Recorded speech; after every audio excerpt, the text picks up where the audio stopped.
We now start the presentation of module 3 of chapter 4. See that we have already defined two types of convergences. One is convergence almost everywhere and another is convergence in measure in the last two modules. We have seen their basic properties and we have also established the relation between the two concepts by showing that in general none of the concepts imply the other, but we have finished the last module with a result that and on a set of finite Lebesgue measure, if we consider a sequence of measurable functions f n and f, then f n converges to f almost everywhere implies that f n converges to f in measure. So, in a set of finite Lebesgue measure, convergence almost everywhere is stronger than the notion of convergence in measure. Now, what we are going to do in this module is that we will consider a notion which is more general than the notion of uniform convergence, and we will see its relations with the notions of convergence almost everywhere and convergence in measure. So, we start by recalling the definition of uniform convergence. A sequence of real valued functions f n defined on a subset of R is said to converge to a function f uniformly if given epsilon greater than 0, there is a positive integer n which is dependent on only epsilon such that mod f n x minus f x is less than epsilon for all n greater or equal to capital N, and this is true for all x belonging to capital A. Now, we will give another notion of convergence with respect to measure, which is more general than the notion of uniform convergence. A sequence of real valued functions f n is said to converge to a real valued function f almost uniformly if for any delta greater than 0, there exists a measurable set capital F with mu of f less than delta such that f n converges to f uniformly on f complement. And in this case, we write f n converges to f almost uniformly or A u.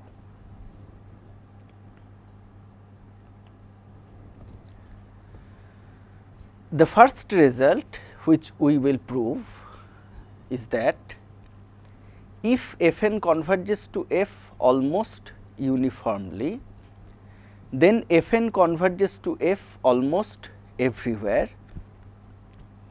and further if in addition all the functions under consideration f n f are measurable, then also f n converges to f in measure. See, first we start with our assumption that f n converges to f A u. Then by the definition, for any positive integer m, we can find a measurable set f m such that mu of f m is less than 1 by m, and on f m complement f n converges to f uniformly. So, for each positive integer m, we get a measurable set f m, and let us take f as the intersection of all these sets f m, that is intersection m equal to 1 to infinity f m. See that since mu f m is less than 1 by m for all m, so mu f is less or equal to mu f m less than 1 by m for all m, which shows that mu f is equal to 0, and obviously for all x belonging to f complement, f n x converges to f x. And so, we have proved our first assertion that f n converges to f almost everywhere. Now, we go to our second assertion. Let f n and f be all measurable and f n converges to f almost uniformly. Let epsilon greater than 0 be given. Let us write the set x where mod f n x minus f x is greater or equal to epsilon as the set E n. Now, let delta greater than 0 be given arbitrarily small number. Choose a positive integer small m belonging to capital N such that 1 by m is less than delta. Let f m be the set as defined before, that is f m is a measurable set whose measure is less than 1 by m, and on f m complement f n converges to f uniformly. Now, from the definition of uniform convergence, we can find a n 0 belonging to capital N such that mod f n x minus f x is less than epsilon for all n greater or equal to n 0, and this is true for all x belonging to f m complement. But then f m complement intersection E n must be equal to phi for all n greater or equal to n 0. Why? Because E n is the set where mod f n x minus f x is greater or equal to epsilon, and on f m complement for all n greater or equal to n 0, mod f n x minus f x is less than epsilon. This implies that E n should be a subset of f m for all n greater or equal to n 0, and consequently mu of E n is less than mu of f m, which is less than delta, and this is true for all n greater or equal to n 0. So, we have the sequence mu E n satisfying the criteria that for any delta greater than 0, we have found positive integer n 0 such that for all n greater or equal to n 0, mu E n is less than delta, and this means that limit n mu E n is equal to 0, and so f n converges to f in measure.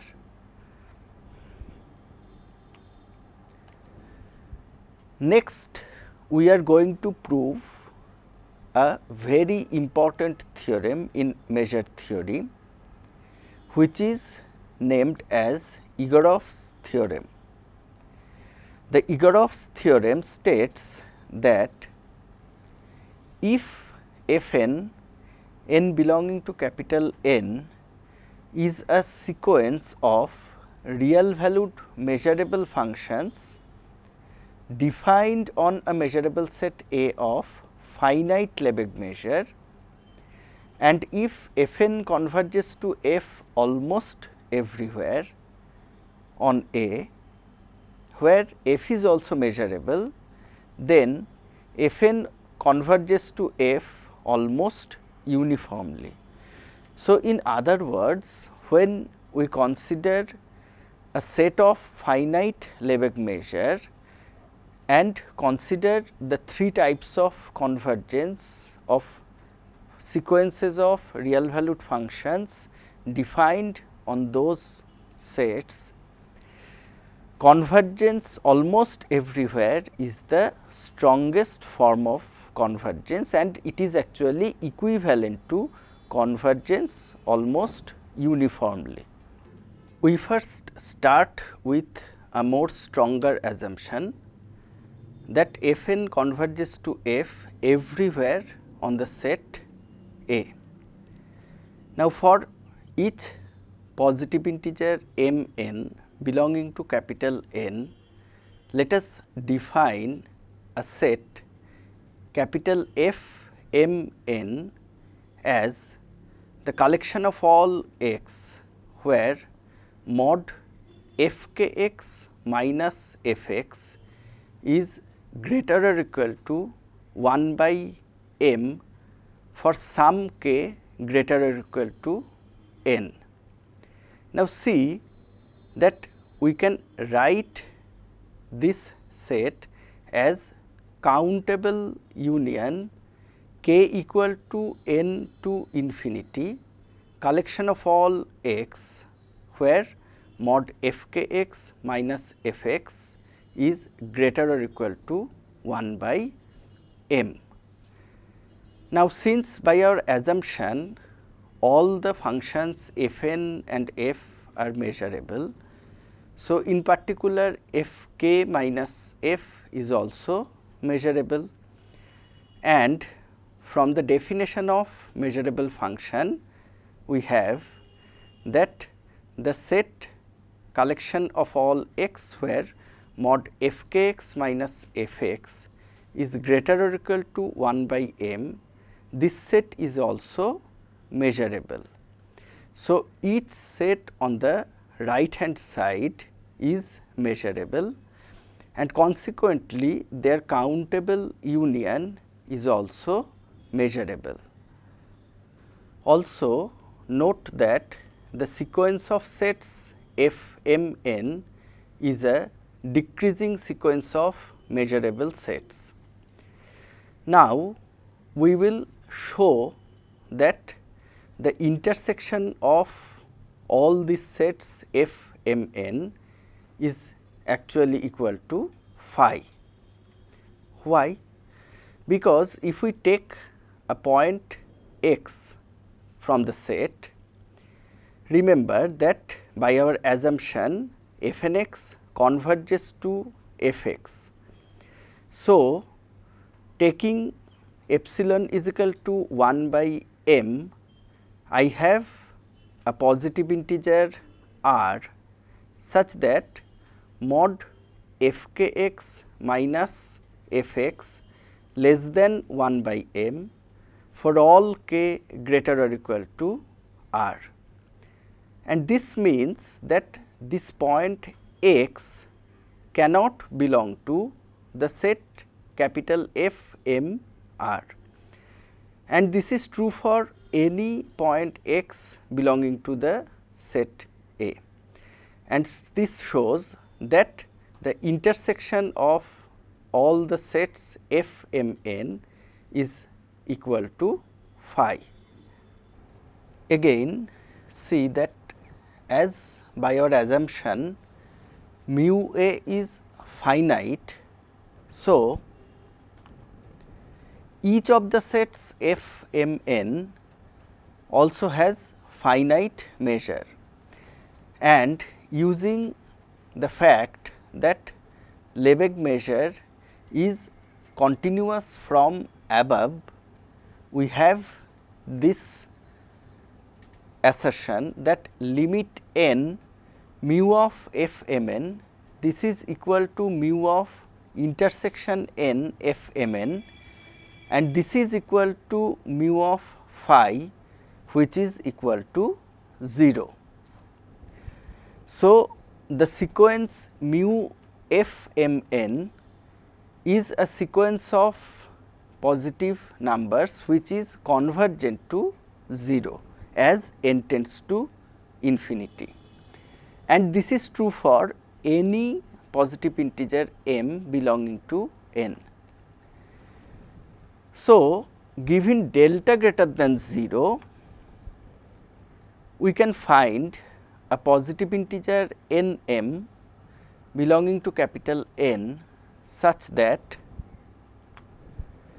mu of f m n m is less than delta by 2 to the power m. Now, see that for each positive integer m, we get such a set. So, for say m is equal to 1, I have a measurable set f 1 n 1 whose measure is less than delta by 2. For m equal to 2, we have another measurable set f 2 n 2 whose measure is less than delta by 2 square, etc. And now, let us define capital F as the union of all these sets f m n m.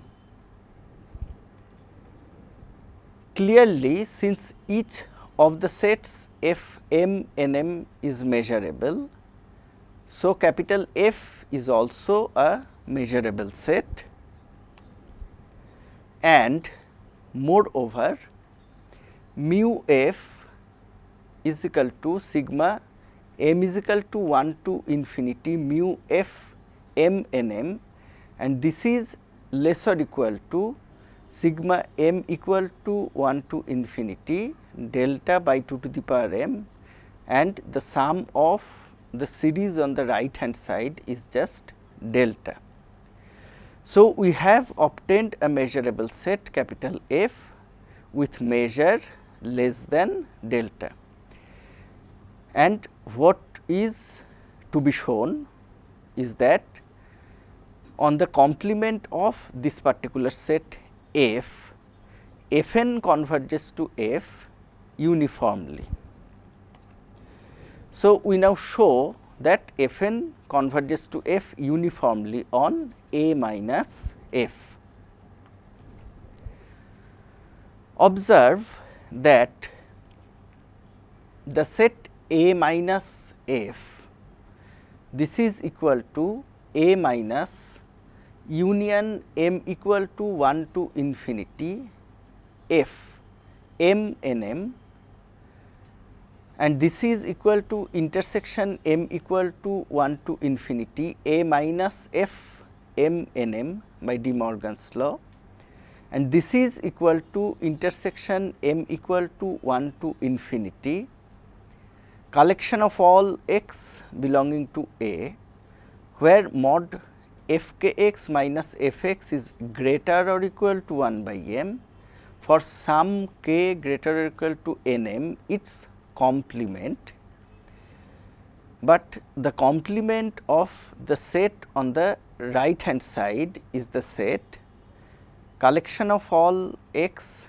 belonging to A, where mod f k x minus f x is less than m, and this is true for all k greater or equal to n m.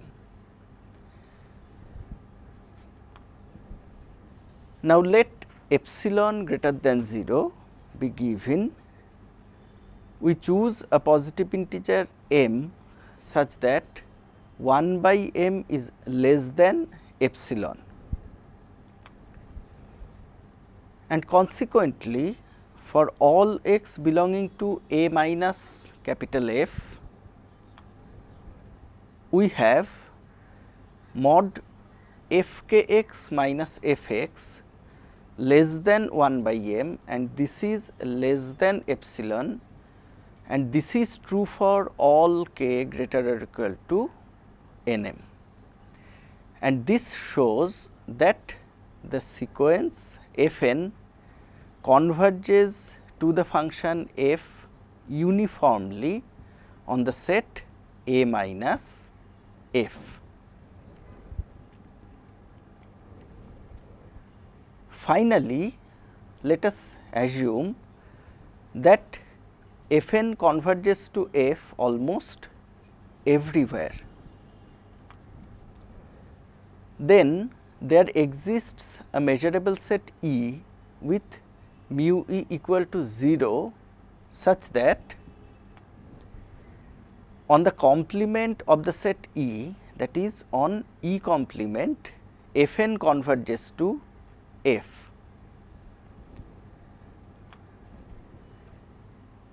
Let us take Gn as the function fn into chi E complement, that is fn into the characteristic function of E complement, and let us take G as the product of the functions f and the characteristic function of E complement.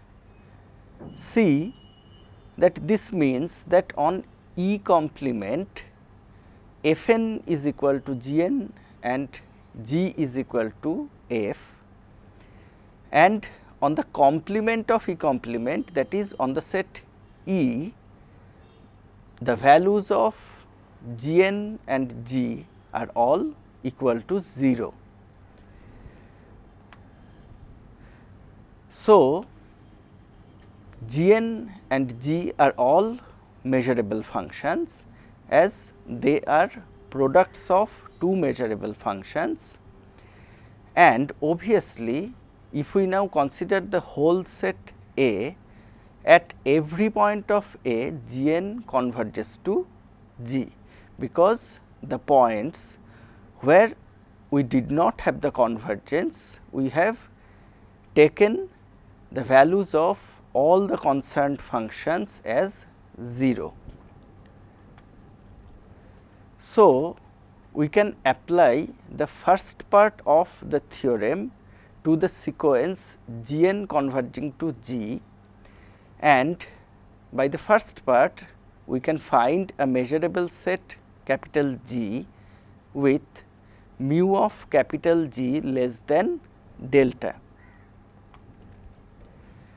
Obviously, Gn tends to G uniformly on the complement of this capital G, that is on A minus G.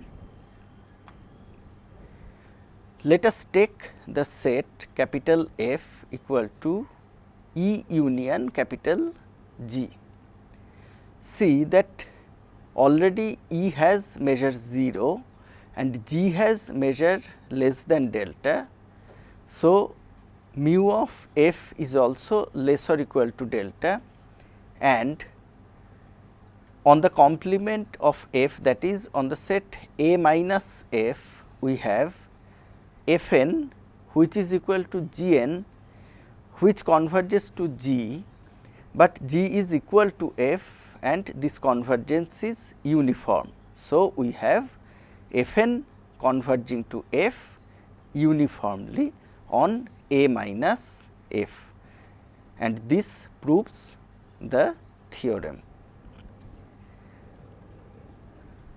Finally, we will finish this module by showing that the notion of almost uniform convergence is not same as uniform convergence almost everywhere, because if you look at the notion of almost everywhere concept, uniform convergence almost everywhere means that there is a set A of measure 0 such that outside that set the convergence is uniform.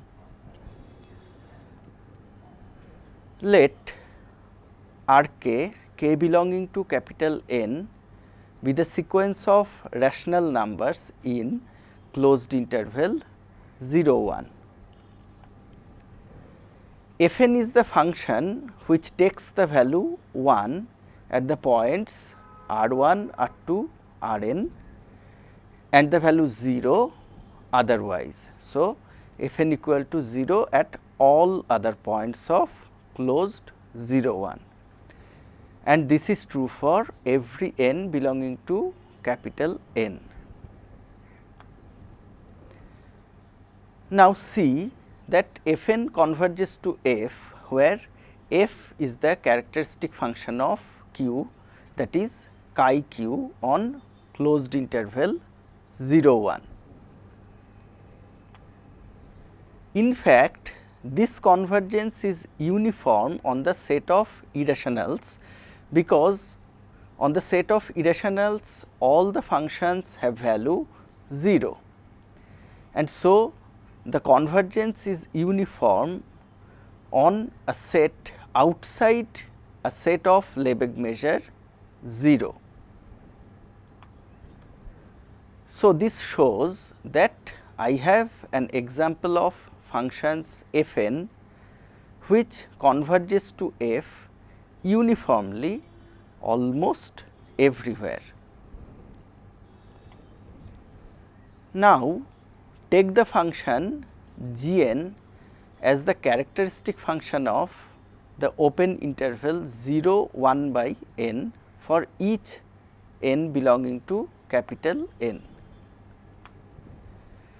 Then we can again check that this sequence of functions g n also converges to chi q almost everywhere, and since the domain of definition of all the functions is closed 0 1 and it is a set of finite Lebesgue measure, we can apply Egorov's theorem, and by Egorov's theorem this sequence of functions g n converges to chi q almost uniformly, but there is no set of Lebesgue measure 0 such that g n converges to chi q uniformly outside that set. So, this shows that convergence almost uniformly and uniform convergence almost everywhere are not the same concepts.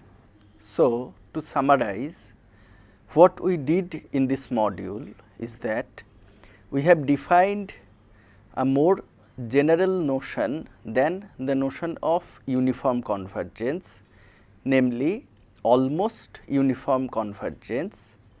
We have seen that in general almost uniform convergence implies both convergence almost everywhere and convergence in measure when all the functions are measurable.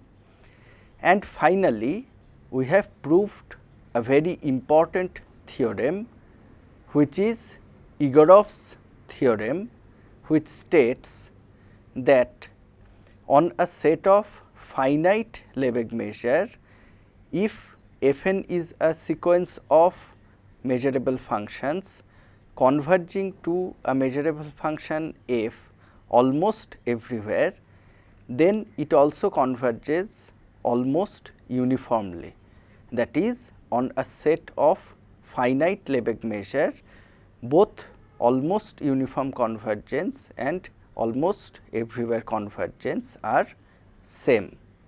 And with this we finish this module.